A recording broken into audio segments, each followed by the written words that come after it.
What is going on, beautiful people? Today, we're going to be talking about how narcissists feel when you first block them. When they first realize that you've blocked them and cut off access to your social media and your phone life. If you're new here, my name is Lee Hammock. I'm a self-aware narcissist, and welcome to another episode of The Narcissist Code.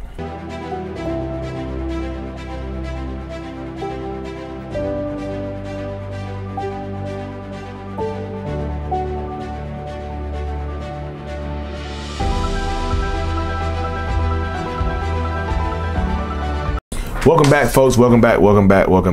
Yes. That's what narcissistic people, they hate to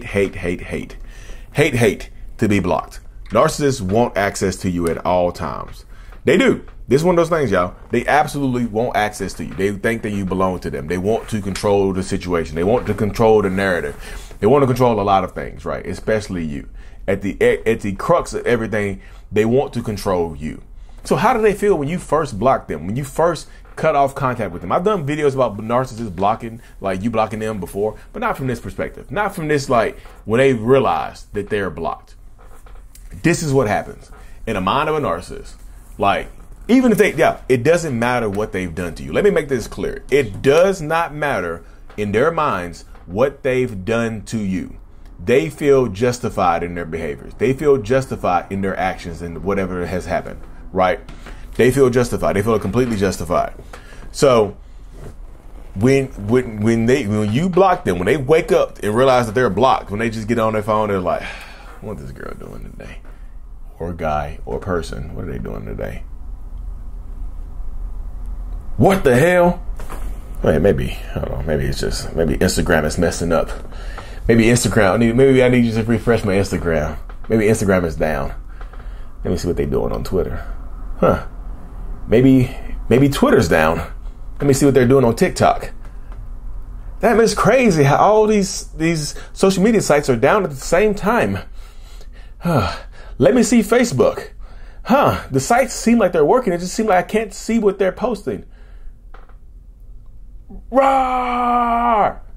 Insane. They lose their minds. They start to panic. The first thought that goes through a narcissist's mind most times when they realize that you have blocked them, that you have cut off their access to them, the first thought is that you have somebody else. This is not for every single narcissist. There can be some other first thoughts.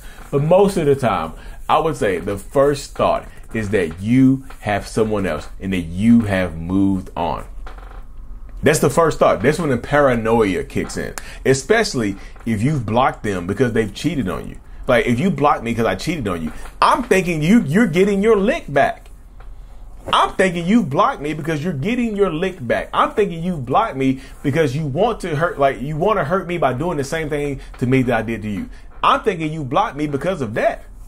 That's why I'm thinking you blocked me. I'm sitting here confused as hell. I'm like, oh my goodness, she done blocked me out of nowhere. She must be getting her cheeks clapped. Somebody else is getting it. Oh no. And it can drive them crazy. This is why you get a lot of narcissists. The second you block them, they're trying to reach out to somebody else. They're trying to call your friends and family.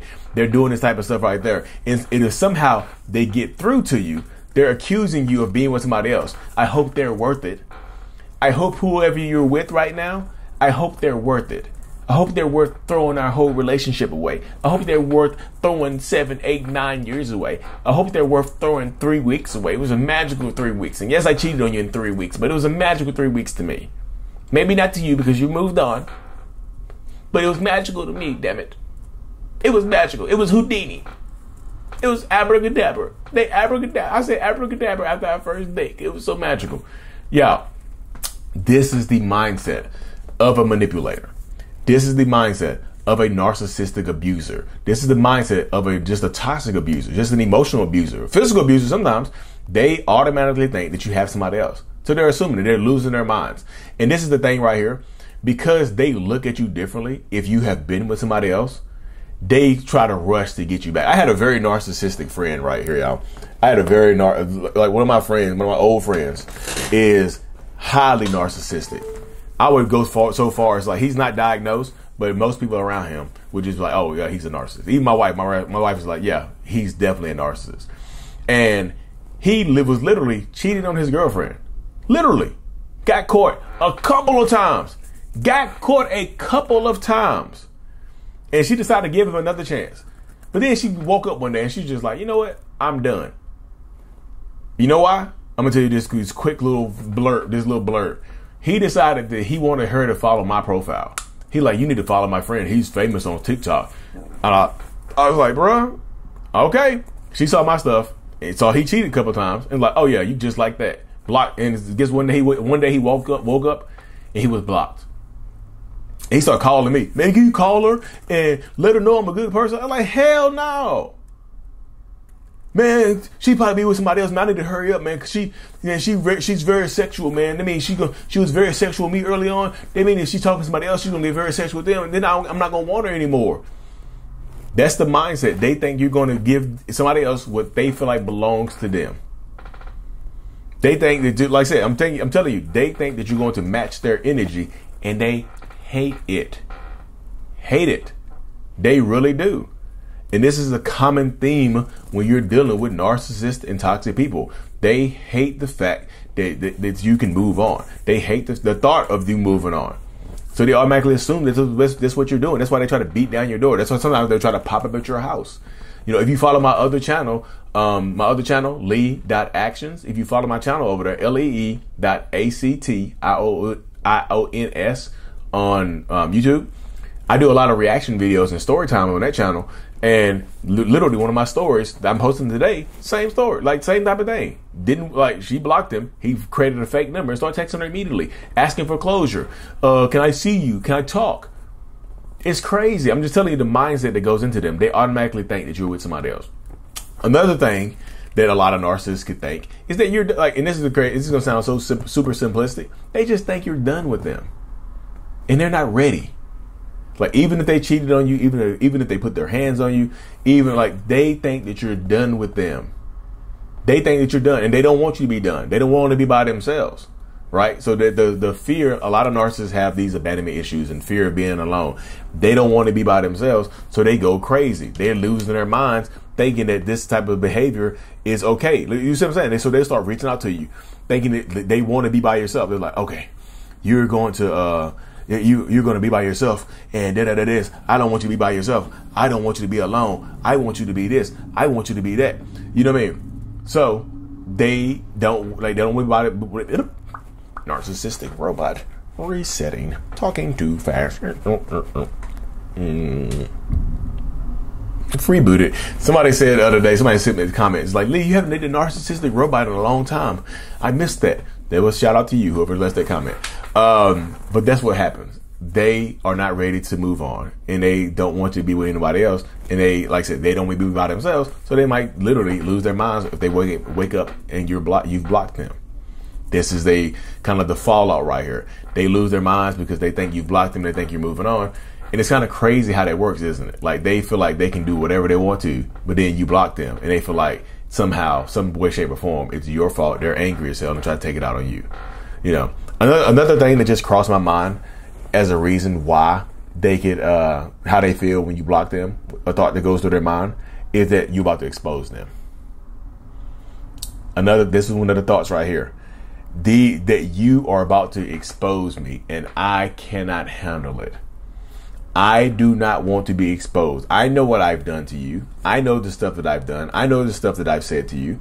I understand it fully. So I'm thinking right now that you are going to expose me in some way, shape, or form. I think the exposure is on the way. I think that you're about to get me. I think the world is going to know who I am.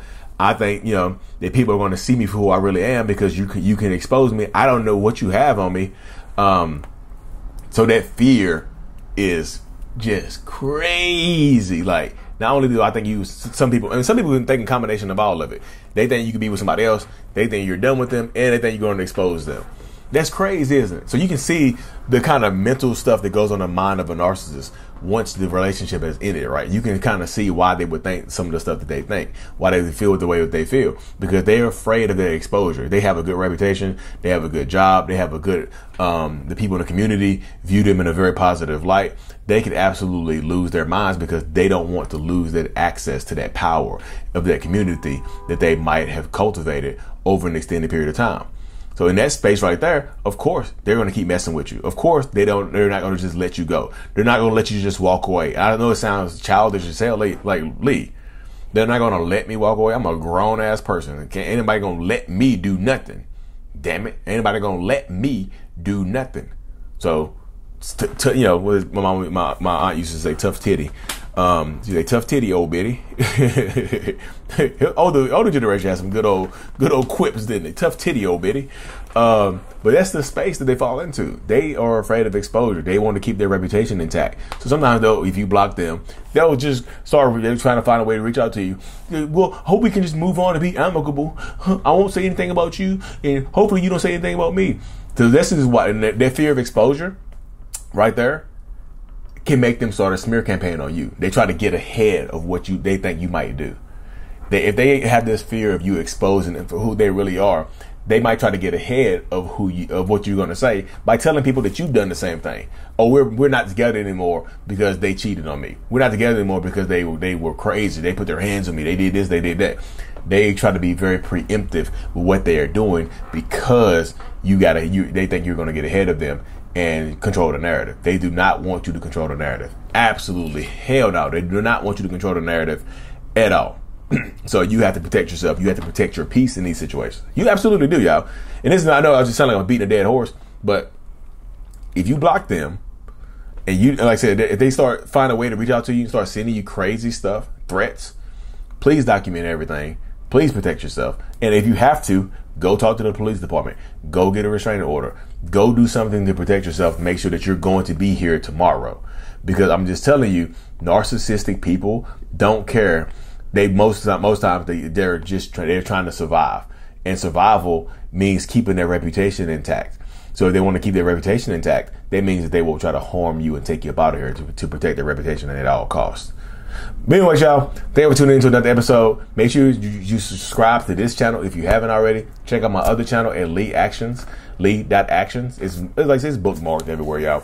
But thank you so much. Like and subscribe. And as always, mental illness is out. Peace. Thank you so much for making it to the end of my video. I am extremely grateful for you. Have no idea. If you haven't already, make sure you go ahead and subscribe to the channel. Helps reach more people. And click on the screen to watch another video or to browse through another playlist. There's also a link on the screen to check out my courses and my support groups to help you heal and understand what you've been through. Thank you so much again. I will see you in the next video. Peace.